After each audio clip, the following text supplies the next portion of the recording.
अब हम लोग आगे अध्ययन करेंगे 11वीं बायोलॉजी के अंतर्गत रेस्पिरेटरी सिस्टम। रेस्पिरेटरी सिस्टम के अंतर्गत हम लोग आगे का जो क्वेश्चन है 1 से लेकर 8 तक, इसका हम लोग पहले ही 2 वीडियो की सहायता से अध्ययन कर चुके हैं। तो यहाँ पर हम लोग अब आगे अध्ययन करेंगे। ठीक है जी। इससे पहले कहने चाहिए हम लोग यहाँ तक अध्ययन कर लिए थे। ये जो कहना चाहिए ब्रीथिंग होते हैं, श्वासोश्वास होते हैं, कितने प्रकार के होते हैं? तो सामान्य रूप से कहना चाहिए 2 प्रकार के होते हैं। एक होते हैं इंस्पिरेशन और एक होते हैं एक्सपीरेशन। इसमें हम लोग पहले वाली क्रिया में क्या करते हैं, वायुमंडलीय वायु को शरीर के अंदर ले जाते हैं। इसमें क्या करते हैं, शरीर में जो CO2 बनती है उसको शरीर से क्या कर देते हैं, बाहर निकाल देते हैं। तो श्वासोश्वास की क्रिया कितने प्रकार की होती है? 2 प्रकार की होती है। ठीक है। और ये किसके कारण होती है? ये जो थोरेसिक कैविटी होती है, थोरेसिक कैविटी की आयतन क्या होती रहती है, घटती बढ़ती रहती है। जब बढ़ती है तब कहना चाहिए ऑक्सीजन अंदर जाती है, और जब घटती है तो CO2 क्या होती है, बाहर निकलती है। क्लियर?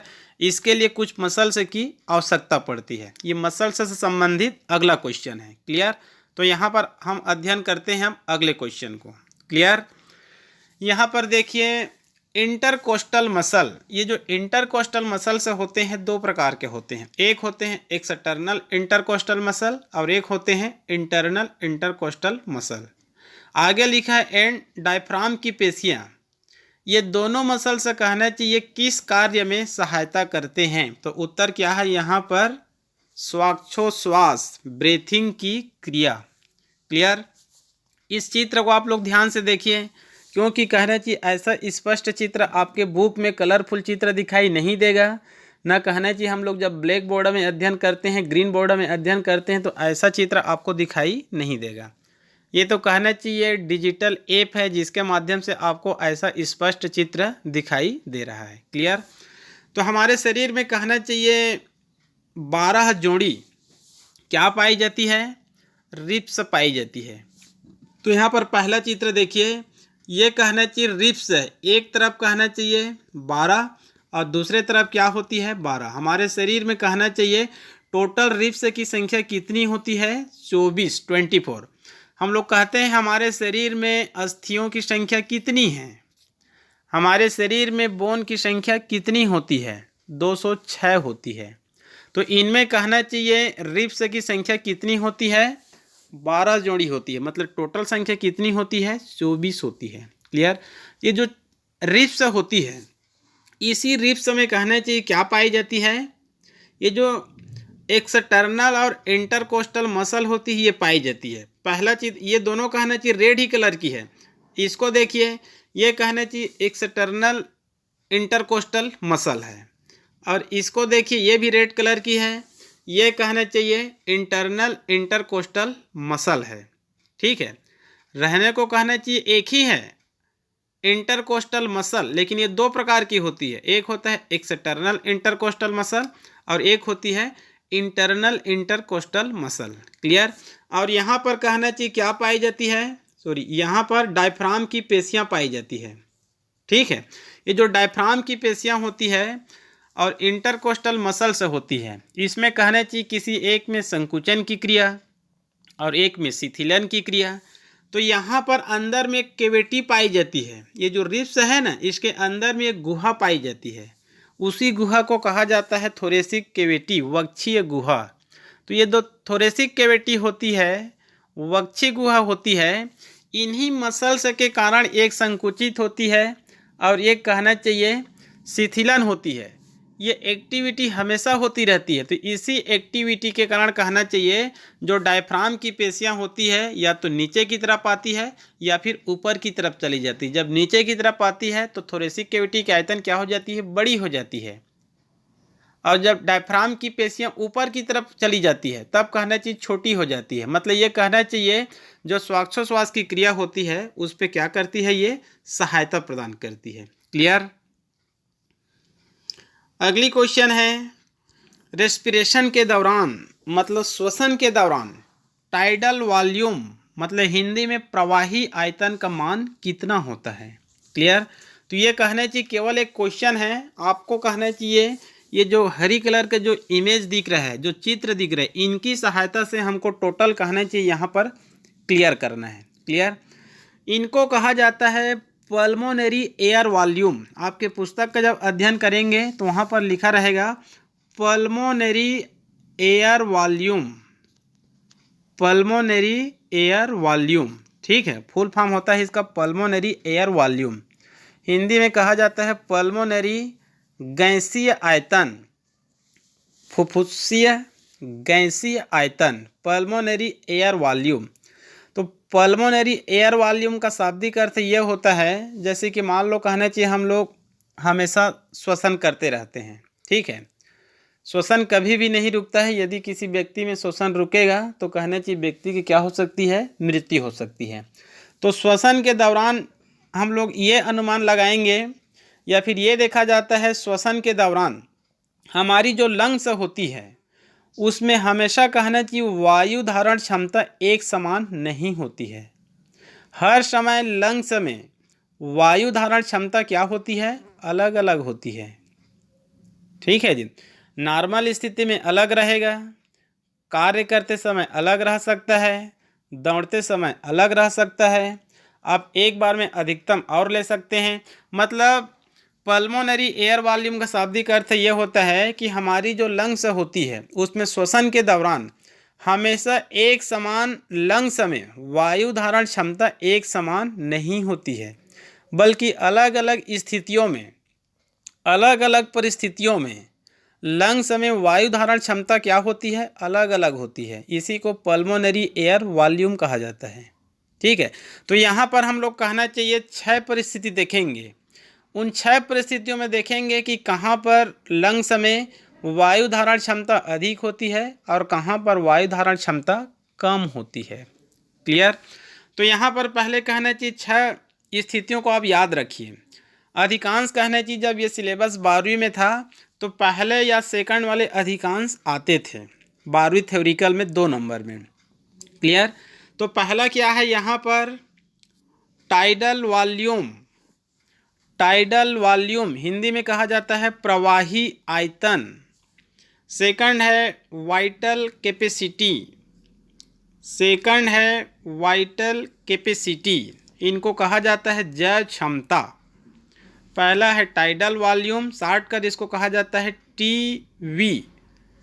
टीवी टाइडल वॉल्यूम प्रवाही आयतन। कई बार हिंदी इंग्लिश में कंफ्यूज भी हो सकते हैं, तो एक रख सकते हैं टाइडल वॉल्यूम प्रवाही आयतन।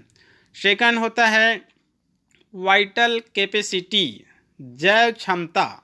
क्लियर, तीसरा याद रखिए इनस्पिरेटरी रिजर्व वॉल्यूम, मतलब इनस्पिरेटरी मतलब अंदर ले जा रहे हैं, उसके बाद जस्ट उसको अपोजिट कर दीजिए एक्सपिरेटरी रिजर्व वॉल्यूम। और दोनों के बीच में जो होती है उनको कहा जाता है रेसिडुअल रिजर्व वॉल्यूम। और 6 क्रमांक को कहा जाता है टोटल लंग कैपेसिटी।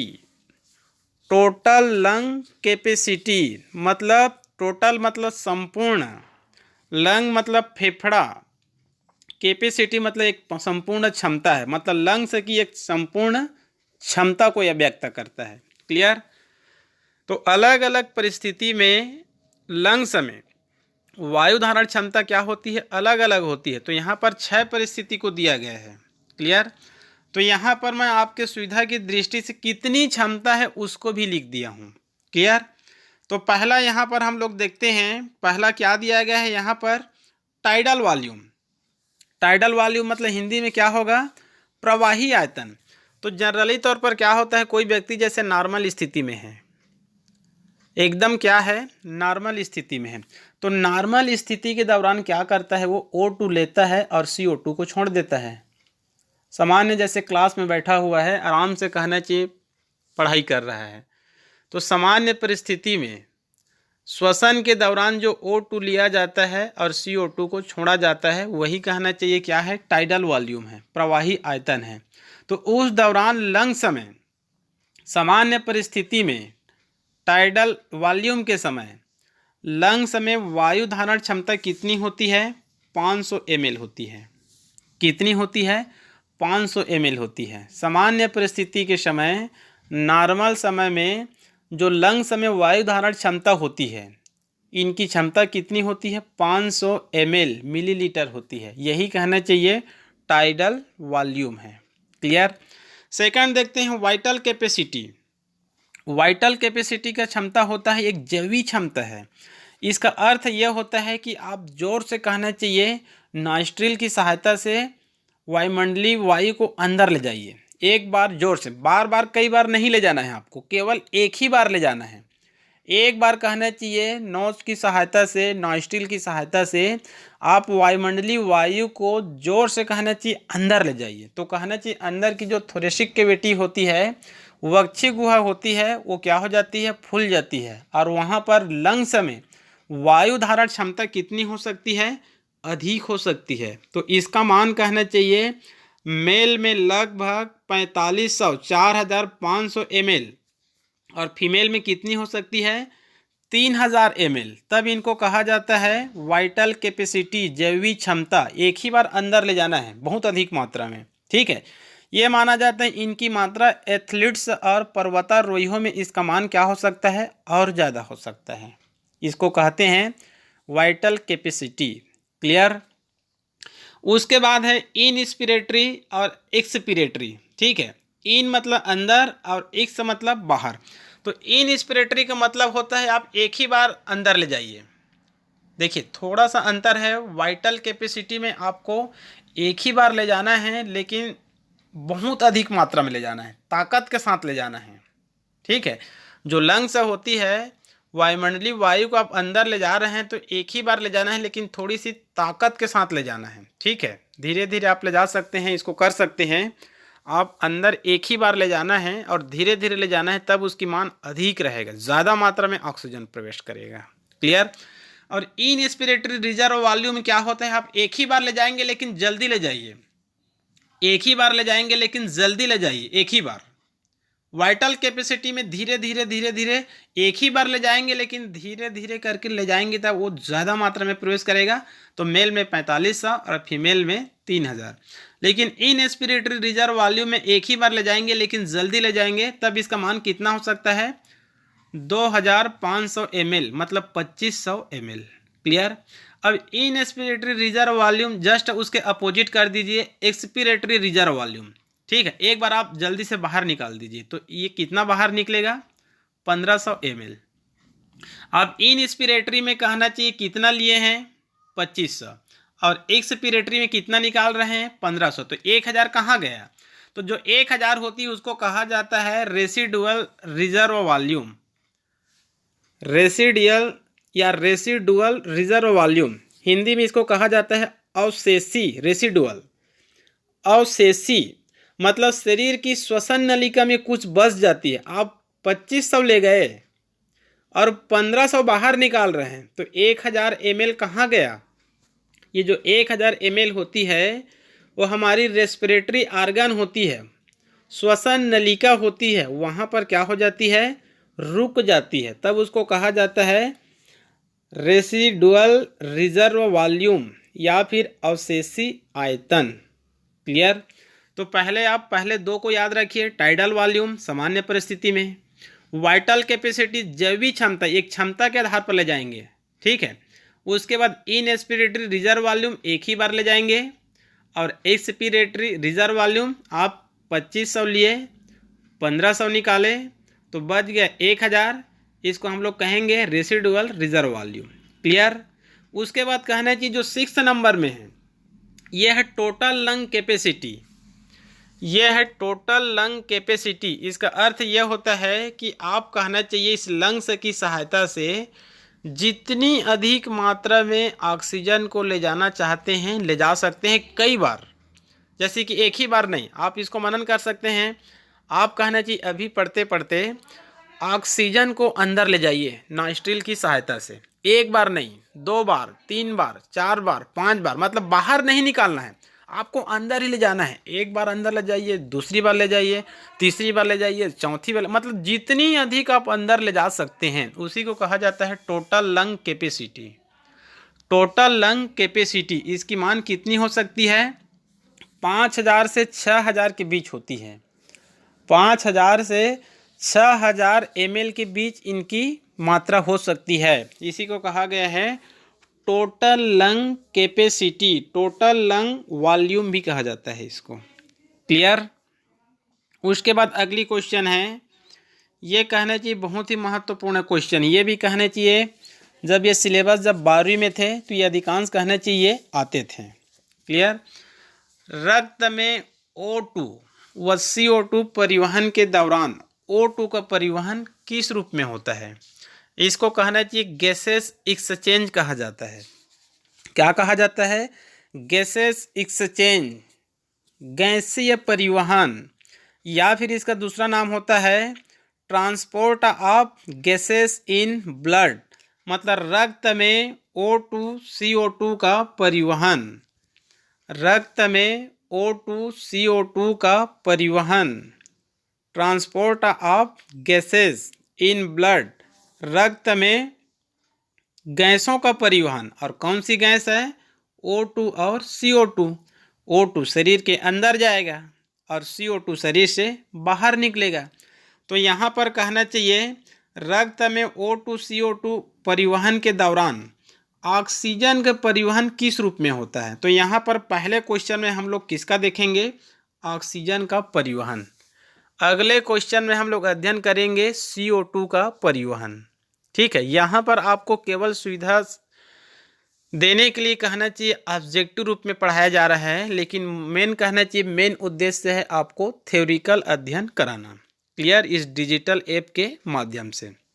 तो रक्त में O2 CO2 का परिवहन तो होता है, हमको पता है, लेकिन यहाँ पर हम लोग पहले अध्ययन करेंगे O2 का परिवहन किस रूप में होता है। तो हमारे शरीर में कहना चाहिए O2 का परिवहन जनरली तौर पर दो रूपों में होता है। पहला होता है एज फिजिकल सॉल्यूशन और सेकंड होता है ऑक्सी हीमोग्लोबिन के रूप में। क्लियर। तो यहाँ पर अध्ययन करते हैं पहला ऑक्सीजन का परिवहन। क्लियर। पहला अध्ययन करते हैं एज फिजिकल सॉल्यूशन, भौतिक विलयन के रूप में। एज फिजिकल सॉल्यूशन मतलब भौतिक विलयन के रूप में। तो ये माना जाता है जैसे कि हम लोग क्या लेते हैं शरीर में? ऑक्सीजन लिए। क्या लिए हम लोग शरीर में? वायुमंडलीय ऑक्सीजन को लिए। ये ऑक्सीजन कहना चाहिए कहाँ पहुँच जाती है? लंग्स में पहुँच जाती है। ठीक है। लंग्स किस में डूबी हुई पाई जाती है?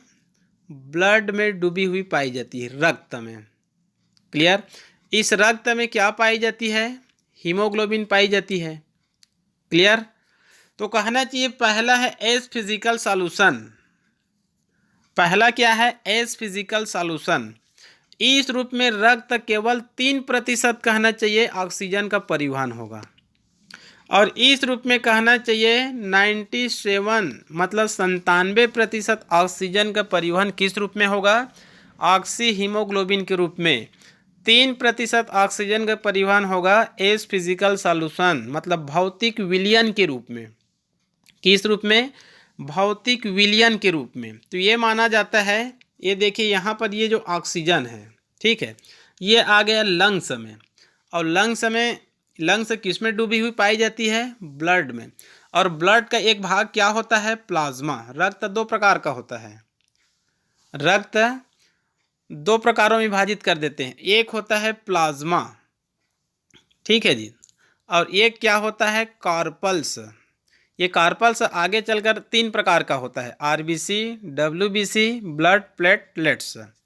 ये जो ब्लड होती है, अध्ययन करते समय पहले इसको 2 प्रकारों में विभाजित किया जाता है। एक होता है प्लाज्मा और दूसरा होता है कार्पल्स।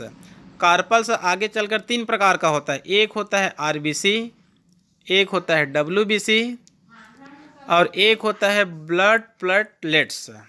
ठीक है जी। ये जो ब्लड प्लेटलेट्स केवल मैमल्स में पाई जाती है। क्लियर। तो एज फिजिकल सॉल्यूशन, तो ये जो ऑक्सीजन आया ये डायरेक्ट प्लाज्मा में क्या होती है? विलय होती है। ये जो ऑक्सीजन है ये डायरेक्ट किस में विलय होती है? प्लाज्मा में विलय होती है, मतलब प्लाज्मा में वो विलय हो जाती है, घुल जाती है। चूंकि ये प्लाज्मा है, अब ये रक्त ये शरीर में क्या करती रहती है? ब्लड सर्कुलेशन करती रहती है। तो ये ऑक्सीजन इसमें विलय हो गया तो ऑटोमेटिक कहना चाहिए ऑक्सीजन का क्या होगा, परिवहन होगा। लेकिन इस रूप में केवल 3% ऑक्सीजन का क्या होगा, परिवहन होगा। ठीक है जी। और आगे कहना चाहिए जो 97% होती है, आगे जो 97% होती है ऑक्सी हीमोग्लोबिन के रूप में होती है। क्लियर। तो ये कैसे होगा, इसको देखते हैं। जैसे कि ये हो गया आपका ऑक्सीजन, ठीक है। ये ऑक्सीजन कहना चाहिए लंग्स में आ गई। अब लंग्स में क्या पाई जाती है, हीमोग्लोबिन। तो ये जो हीमोग्लोबिन और ये ऑक्सीजन दोनों कहना चाहिए आपस में क्रिया कर लेती है। किस में क्रिया करती है, लंग्स की सेल्स में। किस में क्रिया करती है, लंग्स की सेल्स में। ये हीमोग्लोबिन और ऑक्सीजन क्रिया कर लेती है और क्या बना लेती है, HbO2।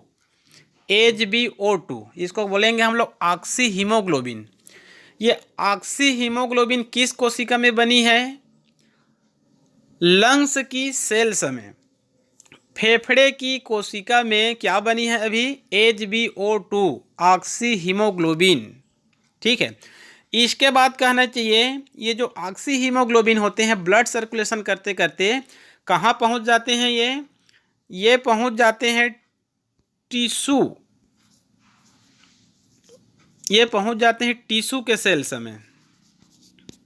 किस में पहुँच जाते हैं, ये टिश्यू के सेल्स में पहुँच जाते हैं। जब टिश्यू के सेल्स में पहुँचते हैं ये HbO2, तो ये दो भागों में पुनः टूट जाते हैं। मतलब Hb अलग हो जाते हैं और O2 क्या हो जाते हैं, अलग हो जाते हैं। ठीक है। लंग्स की कोशिका में इधर से देखिए ऑक्सीजन आया। अब उसके बाद कहना चाहिए लंग्स किस में डूबी हुई पाई जाती है, ये डूबी हुई पाई जाती है ब्लड में। और ब्लड में क्या होती है, हीमोग्लोबिन। तो ये ऑक्सीजन और हीमोग्लोबिन लंग्स की सेल्स में क्या बना लेती है, HbO2। ठीक है। ये HbO2 आगे चलकर ब्लड सर्कुलेशन के माध्यम से कहाँ पहुँचती है, टिश्यू की सेल्स में पहुँचती है। तो ये ऑक्सी हीमोग्लोबिन Hb मतलब हीमोग्लोबिन और ऑक्सीजन में क्या हो जाती है, टूट जाती है। मतलब ऑक्सीजन पुनः अलग हो गया। और ये O2 कहाँ चली जाती है, यहाँ से ये कहना चाहिए कोशिका में चली जाती है, उसके माइटोकॉन्ड्रिया में चली जाती है। और माइटोकॉन्ड्रिया में ग्लूकोज का क्या करेगा, ऑक्सीडेशन करेगा। और ये हीमोग्लोबिन पुनः कहना चाहिए ये ब्लड सर्कुलेशन करते करते कहाँ आ जाती है, ये इधर आ जाती है, यहाँ पर। ये पुनः क्रिया करेगा और पुनः ऑक्सीजन को ले जाएगा, पुनः अलग होती है, पुनः यहाँ जाती है। मतलब हीमोग्लोबिन का कार्य ही होता है ऑक्सीजन से क्रिया करना। ठीक है। ऑक्सीजन से क्रिया करना और HbO2 बनाना और उसके बाद यहाँ आकर O2 को अलग करना और वो अपना पुनः अलग होना। तो इस प्रकार से यहाँ पर जितने भी ऑक्सीजन आते जाएंगे उसको आगे ले जाने का कार्य करेंगे, मतलब ऑक्सीजन का परिवहन करेंगे। क्लियर। अब यहाँ पर O2 कहना चाहिए कहाँ पहुँच गया, कोशिका में। कोशिका में क्या होती है, माइटोकॉन्ड्रिया। माइटोकॉन्ड्रिया में क्या होती है, ग्लूकोज। ये ग्लूकोज का क्या करेगा, ऑक्सीडेशन करेगा। और ये ग्लूकोज का जैसे ही ऑक्सीडेशन करेगा, मतलब O2 का जैसे ही उपयोग होगा, तो यहाँ पर O2 किस में बदल जाएंगे, CO2 में बदल जाएंगे। किस में बदल जाएंगे, CO2 में। ठीक है। तो और CO2 हमारे शरीर के लिए क्या होते हैं, हानिकारक होते हैं। तो श्वसन की क्रिया के दौरान ब्लड में O2 CO2 का परिवहन। तो यह हो गया आप लोगों का ऑक्सीजन का परिवहन। ऑक्सीजन का परिवहन कहना चाहिए दो रूपों में हुआ। पहला क्या था, as physical solution. As physical solution भौतिक विलयन के रूप में, मतलब डायरेक्ट ऑक्सीजन किस में विलय होती है, प्लाज्मा में विलय होती है। क्लियर। लेकिन 3% ऑक्सीजन का परिवहन। क्लियर। उसके बाद होता है ऑक्सी हीमोग्लोबिन, मतलब जो कहना चाहिए ऑक्सीजन होती है, ये कहना चाहिए हीमोग्लोबिन से क्रिया कर लेती है और क्या बना लेती है, HbO2। और ये HbO2 ब्लड सर्कुलेशन करते करते ये ऑक्सीजन को क्या कर देती है, छोड़ देती है। और ये कहाँ चली जाती है, कोशिका। कोशिका के माइटोकॉन्ड्रिया। माइटोकॉन्ड्रिया में क्या होती है, ग्लूकोज। इस ग्लूकोज को कहना चाहिए ऑक्सीजन क्या करती है, ऑक्सीडेशन करती है। तो इनके ऑक्सीडेशन होने के बाद ये O2 किस में बदल जाती है, CO2 में बदल जाती है। और CO2 हमारे शरीर के लिए क्या होती है, हानिकारक होती है, अतः CO2 को शरीर से निकालना क्या होता है, आवश्यक होता है। तो आगे अध्ययन क्या करेंगे हम लोग, CO2 का परिवहन। ये पहला क्या हो गया, ऑक्सीजन का परिवहन। क्लियर। अगला क्वेश्चन देखते हैं, रक्त में O2 CO2 परिवहन के दौरान CO2 का परिवहन किस रूप में होता है। ठीक है, पहले क्वेश्चन में हम लोग अध्ययन किए ऑक्सीजन का परिवहन कैसे होता है। यहाँ पर देखेंगे अब रक्त में O2 CO2 का परिवहन तो होता है, तो यहाँ पर अध्ययन करेंगे हम लोग CO2 का परिवहन कैसे होता है, कार्बन डाइऑक्साइड का परिवहन कैसे होता है। क्लियर। तो हमारे शरीर में CO2 का निर्माण कैसे हुआ, हमारे शरीर में CO2 का निर्माण कैसे हुआ, तो CO2 का निर्माण किससे होता है, ऑक्सीजन से होता है। ऑक्सीजन जैसे ही ग्लूकोज का कहना चाहिए ऑक्सीडेशन करते हैं श्वसन क्रिया के दौरान, वहाँ पर क्या बन जाती है, CO2 बन जाती है। क्लियर। अब CO2 को शरीर से बाहर निकालना है तो 3 रूपों में बाहर निकालना है। पहला क्या है, एज फिजिकल सॉल्यूशन, सेकंड है कार्बामिनो कंपाउंड्स, और तीसरा होता है बाइकार्बोनेट्स।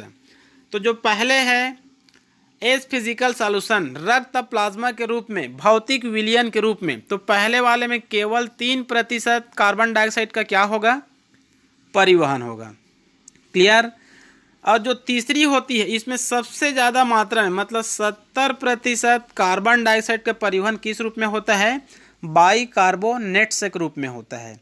और उसके बाद कहना चाहिए जो बीच की जो बची रहती है, बीच की जो लगभग कहना चाहिए 20 से जो 25% होती है, उनका कहना चाहिए परिवहन किस रूप में होता है, कार्बामिनो कंपाउंड्स के रूप में होता है। भौतिक विलयन के रूप में 3%, बाइकार्बोनेट्स के रूप में 70%, और जो बीच की अवस्था होती है 20 से 25%, उनका परिवहन किस रूप में होता है, कार्बामिनो कंपाउंड्स के रूप में। क्लियर।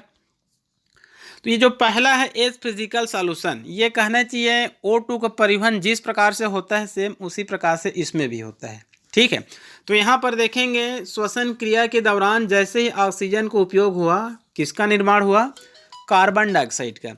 ये जो कार्बन डाइऑक्साइड है, यहाँ पर एक समीकरण देखते हैं, यहाँ पर एक ले लेते हैं समीकरण, ये हो गया CO2, ये हो गया CO2, ये कहना चाहिए H2O से क्रिया करती है, H2O से क्या करती है, ये क्रिया करती है। ये H2O किसका वाटर है, ये प्लाज्मा का वाटर है, ये RBC या WBC का वाटर नहीं है। इसको विशेष रूप से याद रखेंगे।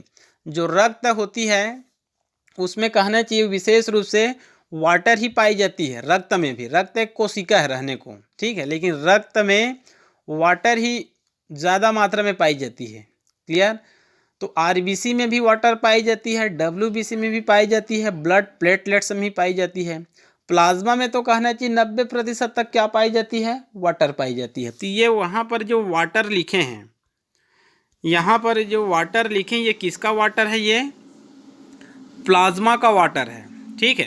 तो ये हो गया आपका CO2 और ये हो गया H2O।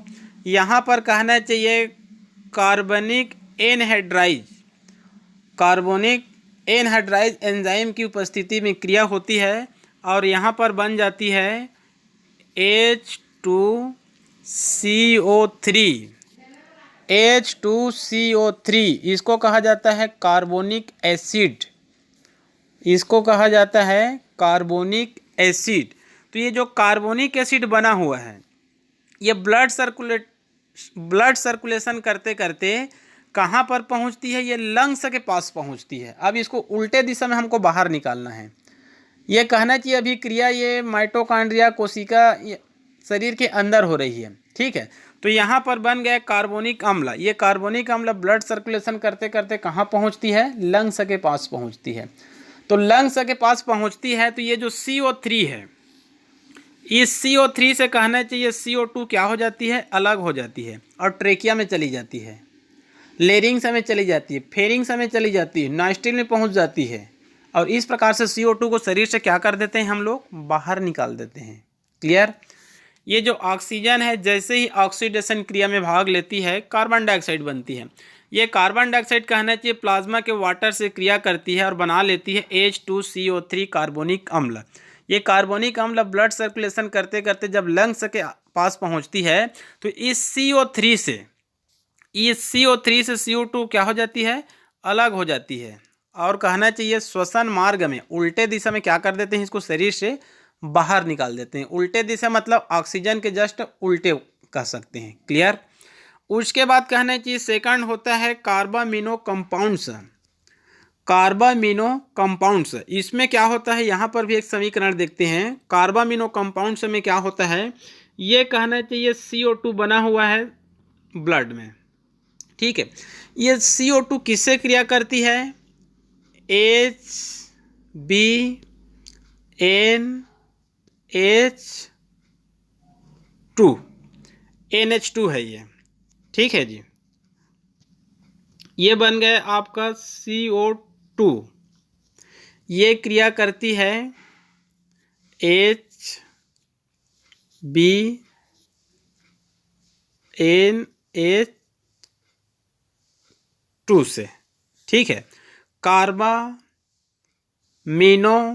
कंपाउंड्स तो कैसे क्रिया होती है इसको देख लीजिए। ये हो गए आपका CO2, ये हो गया आपका HB, ये हो गया आपका NH2। ठीक है, तो अगली जब क्रिया होती है तो यहाँ पर कहना चाहिए HB अलग ही हो जाएगा। पहले ये HBNH2 है, HBNH2 क्रिया करने के बाद HB क्या हो जाती है, अलग हो जाती है। और यहाँ पर एक कहना चाहिए डॉट लगा देते हैं। ठीक है, उसके बाद ये जो NH2 है उसमें से NH को लिख देते हैं, NH। अब यहाँ पर क्या बचा हुआ है, एक H बचा हुआ है। तो इस CO2 को ऐसे लिख सकते हैं COO, और इस NH2 का एक H बचा हुआ है, क्योंकि यहाँ पर NH2 है तो ये हो जाएगा आपका COOH। इसी को हम लोग क्या बोलेंगे, कार्बामिनो कंपाउंड्स, कार्बामिनो हीमोग्लोबिन। ठीक है, अब ये कहना चाहिए ब्लड सर्कुलेशन करते करते कहाँ पहुँचती है, ये लंग्स के पास पहुँचती है। तो लंग्स के पास पहुँचती है तो ये जो CO2 है, ये जो CO2 है ये क्या हो जाती है, अलग हो जाती है। और लंग्स से ट्रेकिया, ट्रेकिया से लेरिंग्स, फेरिंग्स और नाइस्टिल होते हुए शरीर से क्या हो जाती है, ये बाहर निकल जाती है। क्लियर। पहले इस फिजिकल सॉल्यूशन में जो कहना चाहिए CO2 था, ये किससे क्रिया करती है, वाटर से क्रिया करती है। और क्या बना लेती है यहाँ पर H2CO3, H2CO3।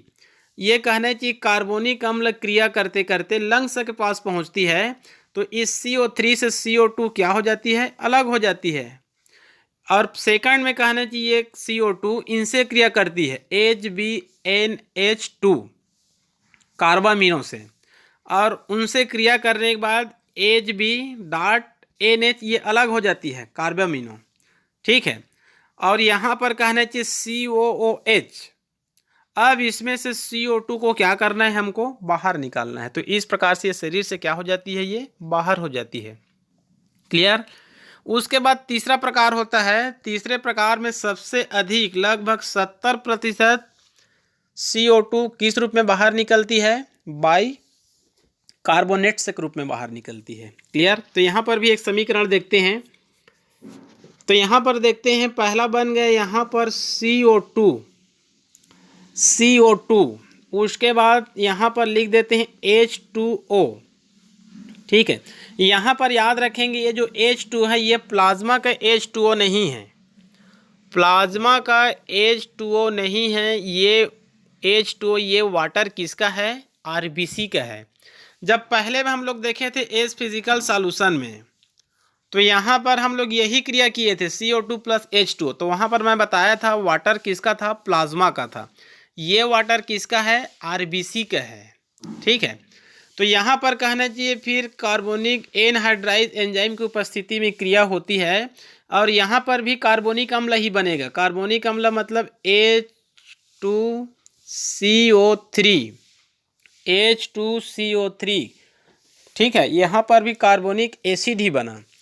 अब यहाँ पर ये जो कार्बोनिक एसिड बना हुआ है ये आगे चलकर कहना चाहिए आयनन की क्रिया करती है। जब आयनन की क्रिया होती है तो ये इस प्रकार से टूट जाती है, हाइड्रोजन धन ion plus H CO3 single minus ion. ठीक है, यहाँ पर क्या बन रहा है, पहले H2CO3 पहले ले लेते हैं H2O और CO2, ये दोनों आपस में क्रिया करती है। ठीक है जी, ये हो गया आपका CO2 और ये हो गया RBC का H2O, और दोनों मिलकर बना लेती है कार्बोनिक एसिड H2CO3। अब इसका आयनन की क्रिया होगा तो ये दो भागों में बढ़ जाती है, एक होता है हाइड्रोजन धन आयन, ठीक है, एक प्लस, उसके बाद होता है HCO3 single minus ion, HCO3 single minus ion. इस प्रकार से इसमें आयनन की क्रिया होती है। तो यहाँ पर जो कहना चाहिए हाइड्रोजन धन आयन बनती है, इसको ये माना जाता है, ये कहना चाहिए हीमोग्लोबिन में चली जाती है। कहाँ चली जाती है ये? हीमोग्लोबिन में चली जाती है। ठीक है, और हीमोग्लोबिन को आगे चलकर कहना चाहिए उनका जो पीएच मान होता है उसको कितना कर देता है, 7.4, मतलब हल्का क्षारीय। जो सेवन होता है उदासीन होता है, आप लोगों को पता होगा रक्त का कहना चाहिए पीएच कितना होता है, 7.4 होता है, हल्का क्षारीय होता है। ठीक है, तो ये जो हाइड्रोजन धन आयन है ये हीमोग्लोबिन में चली जाती है और इनका आगे कार्य नहीं है। लेकिन यहाँ पर कहना चाहिए जो HCO3 सिंगल माइनस आयन बना हुआ है, ठीक है, HCO3 सिंगल माइनस आयन बना हुआ है, तो यहाँ पर कहना चाहिए जो HCO3 सिंगल माइनस आयन है, ठीक है, बाइकार्बोनेट आयन कहते हैं इसको। ये जो बाइकार्बोनेट आयन होते हैं हमारे शरीर में कहना चाहिए ये हो गया आपका RBC, ठीक है, और ये हो गया प्लाज्मा, शॉर्टकट लिख रहा हूँ, ये हो गया RBC और ये हो गया प्लाज्मा। RBC में क्या पाई जाती है, पोटेशियम धन आयन। RBC में क्या पाई जाती है, पोटेशियम धन आयन। प्लाज्मा में क्या पाई जाती है, सोडियम धन आयन। क्लियर? RBC में क्या पाई जाती है, पोटेशियम धन आयन। प्लाज्मा में क्या पाई जाती है, सोडियम धन आयन। तो ये जो HCO3 सिंगल माइनस आयन है ये इनसे भी क्रिया करती है और ये कहना चाहिए इनसे भी क्रिया करती है। क्लियर? जब कहना चाहिए पोटेशियम से क्रिया करती है तो यहाँ पर बनेगा पोटेशियम बाइकार्बोनेट। यहाँ पर क्या बनेगा, पोटेशियम बाइकार्बोनेट। क्लियर? जैसे उदाहरण मैं बता रहा हूँ, यहाँ पर RBC में क्या पाई जाती है, यहाँ पर पाई जाती है पोटेशियम धन आयन। अब इनसे कहना चाहिए क्रिया किसमें हो रही है, RBC में, तो HCO3 सिंगल माइनस आयन। तो ये क्या बना लेगा आगे चलकर, ये KHCO3, इसको हम लोग क्या बोलेंगे, पोटेशियम बाइकार्बोनेट। ये RBC में होती है।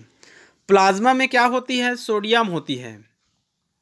प्लाज्मा में क्या होती है, सोडियम धन आयन होती है। इनसे कहना चाहिए HCO3 सिंगल माइनस आयन। ये जो बाइकार्बोनेट होती है इनसे क्रिया करती है प्लाज्मा में सोडियम से, और यहाँ पर क्या बना लेती है, सोडियम बाइकार्बोनेट। Sodium bicarbonate.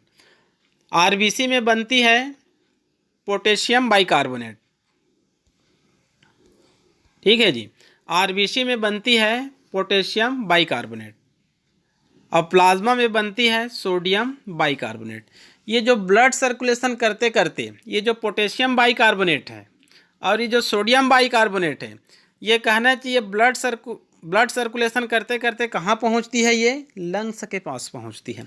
तो जब लंग्स के पास पहुँचती है तो ये जो CO2 है इसको वो अलग कर लेती है। ठीक है, ये जो CO3 है, ये 3 है, इसमें से CO2 को अलग कर लेती है। और ये जो सेकंड नीचे में कहना चाहिए जो सोडियम बाइकार्बोनेट है, इनमें से जो CO3 होती है इनमें से CO2 को क्या कर लेगा, अलग कर लेगा। ठीक है जी, और ये कहना चाहिए ट्रेकिया, लेरिंग्स, फेरिंग्स, नास्टिल की सहायता से शरीर से क्या कर देते हैं, इसको बाहर निकाल देते हैं। तो इस प्रकार से कहना चाहिए CO2 का क्या होती रहती है, परिवहन होती रहती है। क्लियर। तो CO2 का परिवहन कितने रूपों में होगा, 3 रूपों में। पहला क्या है, एज फिजिकल सॉल्यूशन, सेकंड क्या है, कार्बामिनो कंपाउंड्स, और तीसरा क्या है, बाइकार्बोनेट्स के रूप में। क्लियर।